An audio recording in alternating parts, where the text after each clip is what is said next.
আসসালামু আলাইকুম, সবাই কেমন আছেন? আলহামদুলিল্লাহ আমি ভালো আছি। এই যে দেখেন, আমি আজকে কলার মোজা দিয়ে ভর্তা করব, তা আপনাদের সাথে শেয়ার করলাম। লাইক কমেন্ট করে জানাবেন কেমন হয়েছে। এই যে প্রথমত কলার মোজাটা আমি কেটে নিয়ে আসলাম, আনার পর এই যে আমি এখন এটাকে ছিলে নিয়েছি।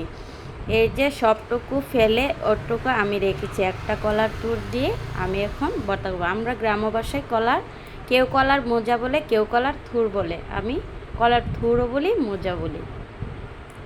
এই যে দেখেন, এটাই আমি এখন একটা কাঠের গাইলের মধ্যে নিয়েছি। এই যে শুকনো টালামরিচ, এই যে তেঁতুল, বিট লবণ দিয়ে আমি এখন এটাকে এই যে গাইলের মধ্যে দিয়েছি। এটাকে এখন আমি হালকা ছেঁচে নিব। এই যে দেখেন, আমার ভর্তাটা করা প্রায় হয়ে গেছে। কমেন্ট করে জানাবেন আমার ভর্তাটা কেমন হলো।